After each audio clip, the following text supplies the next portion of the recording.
All right, so here is our College Algebra Unit 3 exam review.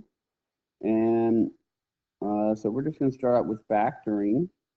And so what we want to do here is on our first one right here, we want to set this equal to 0. So what I'm going to have to do first is subtract both sides by 8. So let's see, I get 2x squared plus 15x minus 8 equals 0. Now, there's a couple different ways you can factor this. You can do it however you like. This one's pretty reasonable. So I'm just going to go ahead and do guess and check. But if you have another method, feel free to use it. So the way guess and check kind of works is, you're basically doing the reverse of FOIL. And so if I were foiling this, I'd have to have a 2x and an x right here to multiply to give me the 2x squared. Now what I have to think about is how do I multiply right here and get negative 8, but then at the same time, the outer and the inner add up to a positive 15x. So I'm going to have to get a big number, to get 15, right? And so I'm probably going to have a plus 8 right here. That would give me 16, right? And then if I put a minus 1 right here, that will give me a minus 1x. So that adds up to that 15x in the middle. And then it still multiplies right here to give me that minus 8. Okay? And so we're trying to figure out what makes this equal 0.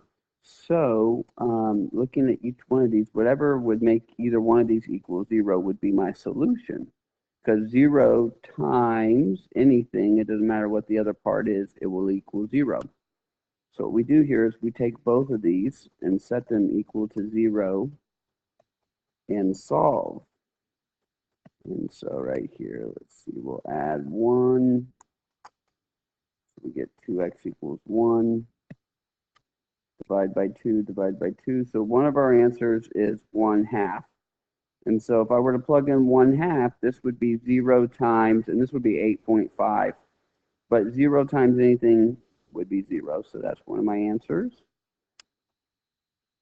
And then let's see, this other one would be negative 8. So those are my two answers for that one. So however high the power is, that's how many possible answers you're going to get.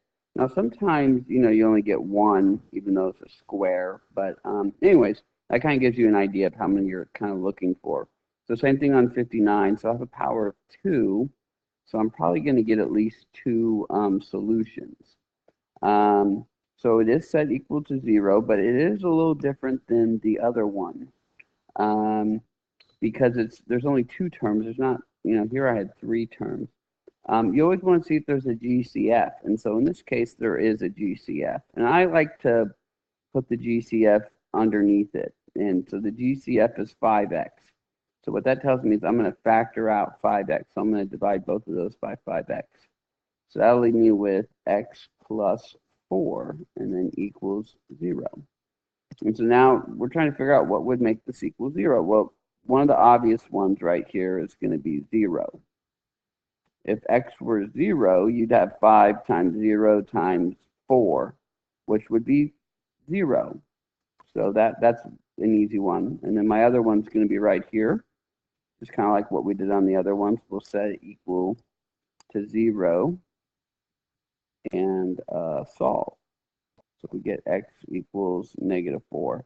So those are my two answers. Don't forget about the 0, though. Sometimes students forget to include that as part of their solution set. All right, so we're just going to keep working down the page. It should kind of be more the same, I think, at this point. So let's see. Yeah, we're just going to continue factoring. We're just going to get higher powers. That's all. So our powers are a little bit higher. But other than that, it's really basically the same idea of what we just did above. Okay, so same idea on this first one. We need to go ahead and set this equal to 0. We're going to subtract 5x squared. That cancels out. So we have 2x to the 4th minus 50x squared. Now, I have the potential of getting 4 answers, unique answers, 4 unique answers. but I might not get that many, so we'll just kind of have to see as I go ahead and factor it.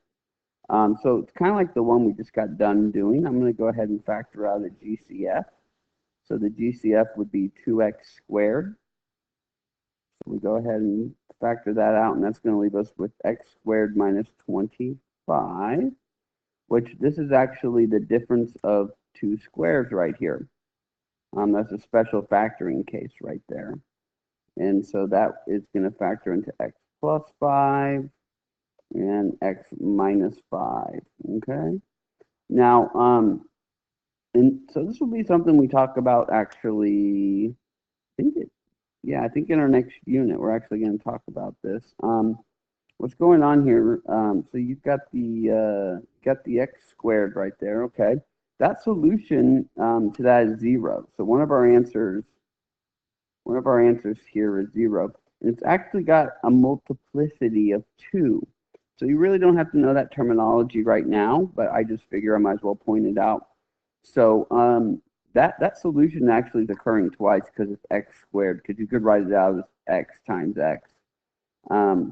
But anyways, we only want to list it once, though. Okay, we don't need to list it twice. But anyways, that'll be something we'll see in our next unit that we'll kind of talk about what that means. Okay, here we can see the solution right here would be -5. That would cause that factor to equal 0. And then the last factor right here would be a +5. And whatever order you list these in doesn't really matter. Some people are kind of picky about numerical order, but it's it's whatever. So if you list it in a different order, it's not going to make a difference to me. Okay. Our last one here, dealing with factoring, you'll notice there's 4 terms. And so you might be thinking, oh, I got to do synthetic division. Okay, yeah, I guess you could. But in this case, factor by grouping actually should work, okay? And on the exam, it will be pretty clear that that's going to be the way I want you to approach it. The directions will basically say solve by factoring, okay? So looking at each set, if you look at the first set, we could pull out an x squared, so I'll go ahead and do that. And that'll leave us with 2x minus 1. And then when we look at the second set, I basically want to have the same leftovers. So here, I'm going to pull out a -9. So when I pull out a -9, that's going to leave me with a positive 2x minus 1. Okay. And so the idea behind factor by grouping is that you get a common group that then you can factor out. So we're actually going to go ahead. We're going to go ahead and factor out that 2x minus 1. Try to get that to go away. Okay, there we go. So we're going to go ahead and factor that out. So just ignore that on to the side. I don't know what's going on. All right. So 2x minus 1. And then our other factor is that x squared minus 9. And then that can actually get broken down a little bit further. That's the difference of 2 squares again. We have the difference of 2 squares again. So let's see, we have 2x minus 1. Then this factors into x plus 3, x minus 3 equals 0. And so the solution set on this, if you just want to look at what makes each individual one equal 0. So the first one, you would set that equals 0 and solve. That would give you a 1/2. This one set equals 0 and solve, you get a -3. And then that one, you get +3. And there's our solution set right there. All right, so moving on.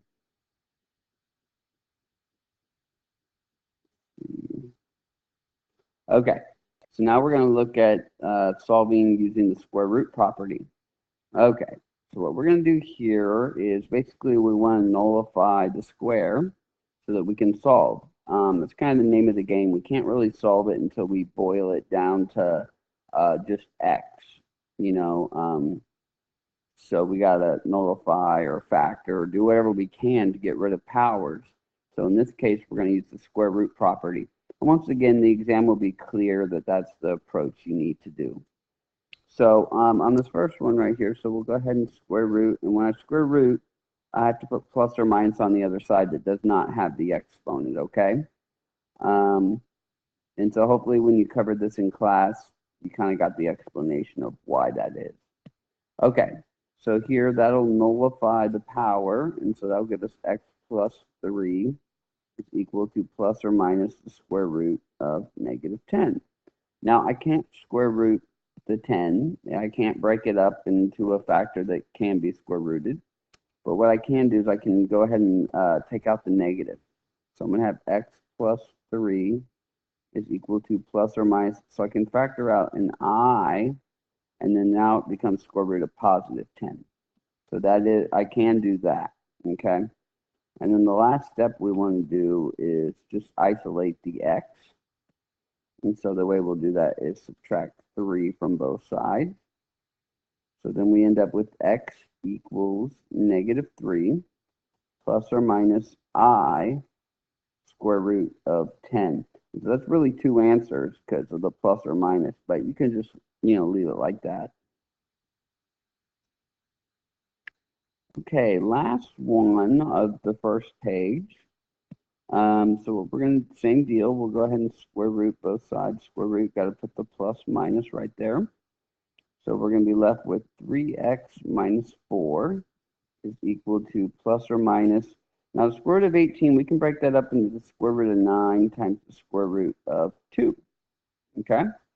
And so then we can go ahead and simplify the square root of 9 part. Now we're left with 3x minus 4 equals plus or minus 3 square roots of 2. And we have two things left to do. So now we'll go ahead and add 4 to both sides. And then we'll divide by 3 in just a second. So 4 plus or minus 3 square root of 2. And then we'll divide everything by 3. Okay? Now, don't try to cancel out those 3's, okay? Because you're dividing, the whole thing's getting divided by 3. So if you were to cancel that out, that wouldn't be fair because the 4 is getting divided by 3 also. So you just want to leave it like that, okay? You could split it into 2 separate fractions and then simplify if you really wanted to, but I just don't think that that's necessary.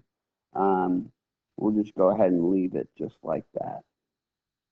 Okay, so that concludes the first page.